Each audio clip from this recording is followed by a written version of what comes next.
ఏ బాటైనా పర్వాలేదంట, సమయంతో సాగటమే మన సింపుల్ సిద్ధాంతం.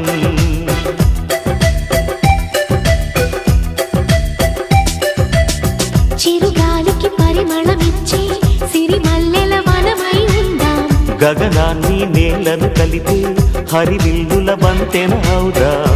ఆనందం అంటే అర్థం మనమందా, ప్రతి పూట పాతై సాగే హుషారు సరిగమలో.